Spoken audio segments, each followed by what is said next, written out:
I've said this on several different occasions when people ask me about feminism. I don't think there are waves of feminism. I think there's only one. I agree feminism. With that. Yeah, this whole fourth wave shit is bullshit. Well, they want to say, well, the suffragettes were good. No, the suffragettes were treated as terrorists in the UK and the United States. They planned bombings. They planned political assassinations. They bombed police precincts. They're very, very racist in the very beginning of it. They didn't want black women to have any votes. They just wanted white women to have votes, right? And so there's a lot that was going on in that 70-year period between like Seneca Falls and ratifying the 19th Amendment, right? So then women get votes. Now what? Well, that's not enough. Now we've got to have something. Now we've got to keep going from that point where, and really, there's never been any waves of feminism. It's just the same thing, but it's been broken up by 2 world wars, Vietnam, Korea, civil unrest, the Bolsheviks, whatever, wherever you are, happen to be in the world, whatever sort of civil unrest that interrupted that particular stream of feminism right up until 1965. And 1965 is when we had the pill.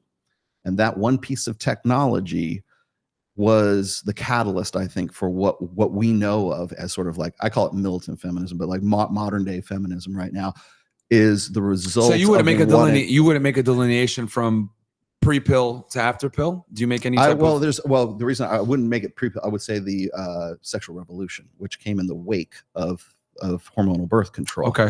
Because what happens is, and I've done this, I'm actually considering writing a small book about this, which is the decade between 1965 and 1975. And if you look at all the things where it comes like with the decline of marriage, right now we are at the lowest marriage rate in recorded history in the United States. We're at 6.1 per 1,000 people right now. And that goes all the way back to like mid 1800s. When that's as of 2024 or 2023? 2024. Yeah. Okay. And so when they're tracking it, this is the lowest it's ever been. If you look at 1965 to where we are right now, the baby boom generation, where the marriages went up, and then 65 came, and then they drop off a cliff, and at the same time, divorces go up at one point, right when hormonal birth control is introduced in a popularized sense in Western culture, right? Then you've got the sexual revolution, then you got Woodstock, then you got the boomers, then you've got no-fault divorce to facilitate all of the new divorces that are coming as a result of the pill. Let me ask you a question. Well, finish your thought before I ask you this question. But to look at all the other things that happened since then, you've got like then Roe v. Wade, 1972, 73, somewhere in there. Yeah. We go off the gold standard in 1971. So now women are coming into the workforce, and we don't have to worry about giving women credit cards or bank accounts anymore because we're in a fiat currency. And here you go, ladies, have all the credit you want. Right? Yeah. Then we've got, like I said, we've got Roe v. Wade. So now we have like fast, safe, elective abortions. Then you got Title IX, get more women into college, more women come into the workplace because they're divorcing their husbands and they're single. And so now they've got to make money. And if you also look at like the GDP at that time, you will see wage earnings flatline, but productivity goes through the roof because you have so many women that are now coming into the workplace, but they're not making any more money than the guys are. Productivity goes up, mean wages stay the same. We just keep going all the way from 19. I'm surprised they even stayed the same. If anything, I would think it would. They go up a little bit, like with inflation. I thought it would go down, and everything. But like if you compared to productivity goes up to the roof, and mean wages stay the same. And then you just go through. I think the golden era for feminism was really about the mid 90s. Because we didn't have the internet, we didn't have communication, we didn't have the kind of mass communication that we have right now. Yeah. And right around 2000 to the mid 2000s, what happens when we have mass communication worldwide? Now we have this we're globalizing that much more, and it's not just the economy that globalizes; it's the sexual marketplace that globalizes right around right through 2000 through 2010. That's where you see the rise of the seduction community. That's when it's no coincidence that the pickup artists in the forum eras, when we're on So Suave or Alt Fast Seduction or the Venusian Arts, that's when all of that stuff came up. The Game, the book with Neil Strauss and Mystery Method, that comes out at 2005, right in between all of that. And the reason for that is because now we can compare notes, and now we have a new technology that allows men to sort of get together and collectively talk about this stuff. You want to know where the rational male came from? It came from about 10 or 12 years of me being on the So Suave forums and having all of these conversations with these guys, and then collecting all of that, putting it into cohesive blog posts and essays and stuff. I'm essentially an essayist. And then those found their ways into the chapters of the book, right? And so now we go, through the teens, and now we're in the 2020s right now. But if you look at the progression from where feminism sort of peaked, I think you'll see it's in like nobody knows.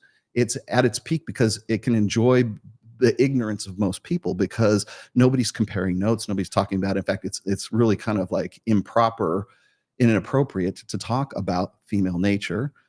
We plotted the human genome. Even today, all this technology that's happened. Let me ask you this question. I didn't want to interrupt you. So you mentioned pre-1965 and after 1965. Would it be fair to say that pre-pill, women were more concerned with civil rights, equality in the workforce, being taken seriously in general, right? And then after 1965, it was more about sexual autonomy? Yeah, for sure. But and because of one invention. Yeah. You got to remember just the impact of a chemical device, because I think it's James Sexton calls it a technology, and it is. It's a chemical technology that allows a woman to have sex without having to worry about, relatively speaking, we're worried about pregnancy. Yeah. And if you look at all of the social changes that cascaded down from one invention, and you look at how men, like now suddenly during the 70s, it's you don't want to be a macho man anymore. And that's like, you want to get in touch with your feminine side, and all this Jungian psychology comes to animus becomes a big deal. And all of this emotionalism, like the emotionalism that I talk about all the time, because I always talk about the difference between like empiricism and emotionalism. That emotionalism started right after the sexual revolution, because guys wanted to get in touch with their feelings. And they wanted to identify with women. They wanted to get laid. They wanted to be on team woman because it's sneaky fucker game. They wanted to be and identify more like women so that they could get in there and like, oh, you're not like other guys. Those other guys are, patriarchal bastards. You're not like that at all. You're a modern guy. What's a modern guy? A metrosexual, right? What's a modern guy? It's a guy who's in touch with his feelings, right? And we still have that legacy today. When I go and I look at like Justin Baldini's site and the rest of these guys they're redirecting my traffic and your traffic too right now. It's like man bun, masculinity sites, and it's the same shit that seriously, you can track the same words that they're talking about in 2024 all the way back to the mid 70s with guys trying to sort of go to their drum circles and burn patchouli oil and shit like that, and just like get in touch with their feminine side. And a lot of that emotionalism is a direct result of the fact that these guys, men knew too, like the boomer generation. We keep going back to the Woodstocks and all that other shit. The boomer generation of men, they were on board. Fuck yeah, a pill that you can take. No one's been able to do that in the history of humanity. To be able to fuck and not have to worry about getting pregnant. So that's like crazy. It's like eating candy and not getting fat. And that's like post-sexual revolution. Now, prior to that, my mother-in-law is a pre-sexual revolution generation, right?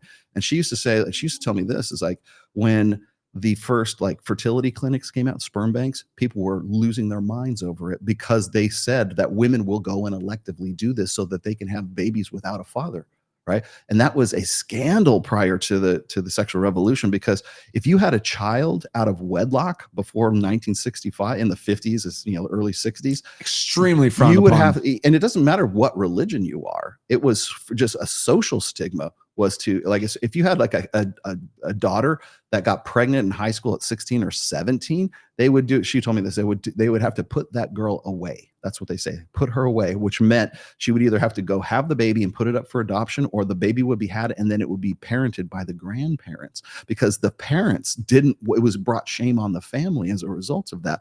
So when we go back to the I don't think Americans understand that this was a very shunned upon thing. Dude, Ted Bundy's, I think it's Ted Bundy's mom, if I'm not mistaken, she had him, father wasn't there, out of wedlock. And they had to live in they had these like homes for like single moms. Yeah. I forget what it's called, but it's like they're defunct now. They don't exist. The stigma for being a single mother prior to the sexual revolution was scandalous. Afterwards, in the 70s, the 80s, the 90s, you're a fucking superhero. You want to hear something interesting I heard this week? You're doing it all. I never needed a dad. You can do both of them just fine. Interesting story. During the civil rights era, there was a woman that did exactly what Rosa Parks did. Didn't want to give up her seat, etc. She was a single mom though. So they didn't want to push that. They didn't want to use her. They bring it up. They didn't want to use her as the so they let her ride. Hey, we're not going to prop up your story about you not wanting to get up. They waited till Rosa Parks did it because Rosa Parks wasn't a single mom. Yeah. So That's how powerful it was stigma. back then. Nowadays, women are fucking proud to be a single mom, Mm. but like, and electively do so. Yeah. Like now, oh yeah. I'll tell you what's funny is I've been reading these stories about these guys. I think They brag about it. They're in like Denmark or in like Amsterdam or something like that. There's like they're like sort of like black market sperm donors right now, and it's a real problem because these guys are like sought out like this. Like they'll have, you know, there's guys on this sort of, you know, these I want to, maybe they're dark websites or web 2.0 sites, but these guys basically will give you a donation of sperm, and there's like certain individuals that are so popular that they keep getting chosen over and over and over again. And the problem with that is like the guy is like siring like dozens and dozens of kids with random women, and that can be a problem if those kids end up meeting each other and like getting together in the future, kind of thing. So it's this inbreeding that goes along with that.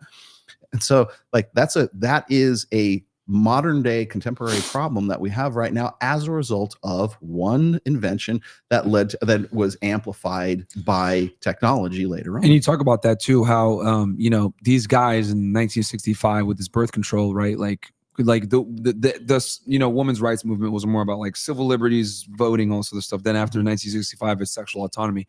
And I think like, I mean, you've talked about this before. Like the guys like thought like, yes, we're all gonna get laid. This is gonna be awesome. They didn't realize they were just basically selling themselves out.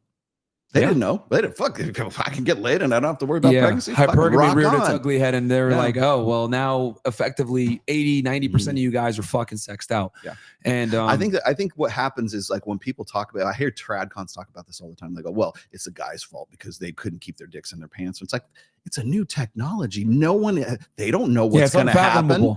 They only see in what the proximate outcome is, which is I can get laid and I don't have to worry about a baby. Fuck yeah. Get some water? Yeah. Caffeine? Yeah. Yeah. So when I make the distinction between pre-sexual revolution and post-sexual revolution, I don't think it's so much about like the sexual permissiveness as it is the fact that that you have to look at the root technologies that allowed for that mentality to exist in the first place. So when people want to blame like baby boomer men for not being able to keep their dicks in their pants, it's like, well, yeah, you would have done the same thing because it's like, it's brand new. It's something that you've like never had in the history of mankind. If like a technology came out today, right? And they're and there will be something. Oh yeah.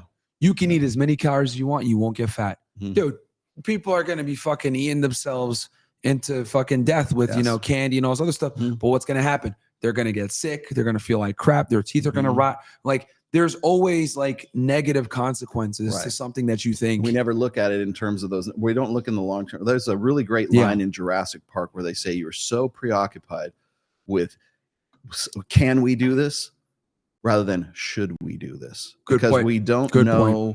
We don't know what the long-term implications are for humanity. We just thought it was great. Oh, well, women have the right to choose, right? Women, if you think about, like, if you look at abortion right now, abortion is basically a fail-safe for bad reproductive choices. Those bad reproductive choices as caused by a technology that allows you to have sex without pregnancy. Can you get that video ready? Actually, we're on this topic. Yeah, I was gonna say, keep going around. The Twitter one, Keep going, Rolo. Are you out? I don't. Oh, do I have the keys? Yeah, I do have the key. You want the fob? Yeah, I got the fob. Oh, thank you, bro. Yeah, you just get some caffeine. You want anything? This is my third stream. I'm dying. No, I'm fine. And I don't need just so you guys know, look, you guys better work fucking hard, man. I went to the gym this morning, like 3 hours of sleep, did a stream with the Hot Stones. I'm here with Rolo. We're still going hard to pay. I'm getting some goddamn caffeine because I'm tired. But we're going to keep going. Dude, that's my diet plan, by the way. Caffeine and stress. That's how I stay svelte. That's how I stay this good looking. So, okay, so sorry. You were talking about say that I think that as far as sexual permissiveness is concerned, I think it's just the natural outcome of a technology that humanity wasn't ready for. It's what's called I think it's called. You think humanity wasn't ready for it? No, of course not. Not to the sense where like we would see, like we didn't want to look down the road and what would be the possible implications of social implications. You know what's scary? It's 2024 and we've had what 60 plus years of birth control and we still haven't fine-tuned it. Like, it still has massively bad side effects for a lot of women. It still causes a lot of issues. It's still incredibly unhealthy. So it's like, I can't even imagine what birth control is like back in 1965. It was probably it was way more primitive, probably sucky side effects, etc. But Yeah, we always look at it like, oh yeah, this is great. Like, you know, and made a great quote, like, hey, could we do this? But should we do this? Should we actually do this? And the reality is like the same thing. Like if we came out with a pill where you don't gain weight, but you can eat whatever you want. Well, there's always going to be side consequences to that. For example, you can now eat as much candy as you want. Your teeth are going to rot. You're probably going to get some diabetes. You're probably going to still feel like crap because when you eat a lot of candy, you know, you get that really sick, nauseous feeling. So there's always something that comes in. And there's downstream effects that you're going to have to worry about. And always side effects. In my fourth book, The Rational Male Religion, in the introduction, I was actually, I think it was the first introduction, the first the first section of it. I mentioned this. I say, look, every so often in human history, there comes a technology that we're completely unprepared for, like nuclear weapons. Like when we drop the bombs on Hiroshima and everything, we can do this. Should we do this? Yeah, is the next good thing. point. And you know, there's ethical implications, but not even so much that one technology fundamentally changed geopolitics forever. Okay? Yeah. And it's what I call, like, every now and then, it's like, remember in the Bible how it's like, you know, there's the tree of knowledge and Eve eats the apple from the, I look at that sort of as like sort of an allegory or a metaphor for every now and then there's a technology, or there's some new thing that drops from the tree of knowledge, and we have this, and now we have the responsibility to do something with this, right? Atomic weapons, obviously. Okay. The printing press from, you know, the Gutenberg press back in like 1480 or something like that. That was a technology that increased literacy in Western Europe. And what did it do? It also caused wars between the Protestants and the Catholics back then, because it was now everybody could read the Bible, and they could say, you guys, there's some chicanery going on here with the Catholic Church. And so now we're going to be in, you know, we're going to be the Protestants. Martin Luther knocks the, you know, stuff to the door there. As a result of one technology, the Gutenberg press, movable type. Okay. So fast forward to 1965, that's another apple that falls off the tree of knowledge. And now we have to find some way to deal with this. And not only just the fact that, hey, this is a great new technology, we can fuck and we don't have to worry about getting pregnant, but the internet is just as big a deal as the Gutenberg press. Yeah. And so when I talk about like sort of these new technologies that drop off the tree of knowledge, it's sort of, like I said, it's a metaphor for what's known as evolutionary gap. And it means that technology advances way faster than our evolution and our instincts can process that and see ahead of the game. So for instance, like, when did the Wright brothers start flying? 1906 or 1910 or something like that. Yeah. By the 50s, we have jet engines, and we've got Sabre jets, and we've got Phantom jets, and the 1970s, in less than 100 and under 100 years, right? Yeah. We B-2 bombers and all this did put shit. a man on the moon in the 60s from, you know, but we were flying in 1910, right? Then we have computing. If you look at like the computers of, say, the mid 80s to this right now. Yeah. Your phone is more powerful. You have the access to all the world's information on this one device right here. If I was to take this back to the 70s, people would think I was the devil. Yeah, they would. They'd probably execute you. Yes, they would. What is this? Yes, yeah, exactly. So yeah, the smartphone. There's a couple of inventions that come along that literally change humanity. Social media is one of those too. Yes. Pornography. You know, digital pornography is one of those as well. People don't know that it's one of those yet. That's the issue. People don't know yet that social media is one of these situations, like a birth control, etc. Right. They don't know yet. But I promise you, I would argue in 15 years, right? Like when I'm probably right around your age, and then like my brother, the Gen Zers are adults, or they're starting to become like in their 30s. Elderly? Oh, the Gen Zers, yeah. When the Gen Zers like get into their 30s, we're kind of getting there. The Gen Zers, because they grew up on cell phones, they grew up on iPads, etc. When they become like in their 30s, they're going to be able to look back and say, yeah, this is a fucking problem, because now we've had a few generations that have dealt with social media and lived through it. And I think they're going to be able to effectively look back and say, the bills are going to come due, because there's going to be long-term consequences, and they're going to realize what those were as a result of what they were doing in their 20s. People are slowly picking up on it now, but I don't think it's created enough of an impact yet. We need another generation or two to like wake up and be like, what the fuck are we doing? Yeah, exactly. And I think the most destructive of them is Instagram. Yeah, Instagram. I love Twitter, but you know, I gotta say, you know, it's social media in general, because, and I think it was another quote I did in the religion book. Zuby said, I'm going to paraphrase Zuby here, but human beings were never evolved to have the kind of communication that we have today.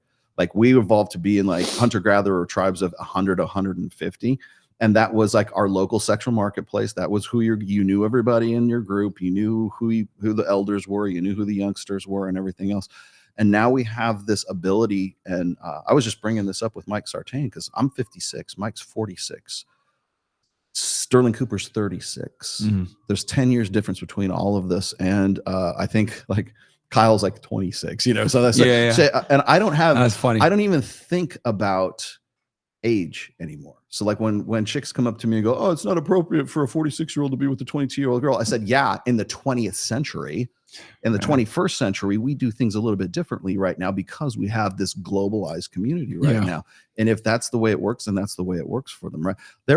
I just saw these stats. Maybe you saw these stats too. It's like 63% of these are Gen Zers, right? So 18 to 29, 63% of males of 18 to 29 are listed. They identify as being single, not in a relationship, but being single. 37% of women in that same demographic identify as being single. So you're looking at least 67% of those women identify as being in a relationship, but they're not being in the relationship with their peers. They would have to be at least 30 or more. They would have to be outside of that, or else they're all fucking the same guy in the 18 to 29, which that really might be the case. That's what's happening. So they're either dating older or they're dating the same guys in that same age cohort right there. That is a direct result, once again, of the technology, because now we have the women. Like, when in human history did women have the ability to talk to, like, a 22-year-old to talk to a 46-year-old, like Kylie, which is Mike's girlfriend, 22, he's 46. Yeah. Where would that have ever happened? And prior she's from to like a part of the country that they would have never met. Exactly. Like, it would have never happened. And that comes back to like the whole, you know, the pill was just the beginning of like this whole, like you said, the sexual revolution. But like, what is the sexual revolution exactly? Well, it's a pill. So now you don't have negative consequences for sex. Now that's taken out the way, the social downstream effect. Now we can go ahead and start focusing on like, okay, how are we going to meet? What can you do? How far can you go along the sides? Because there's no negative consequence anymore.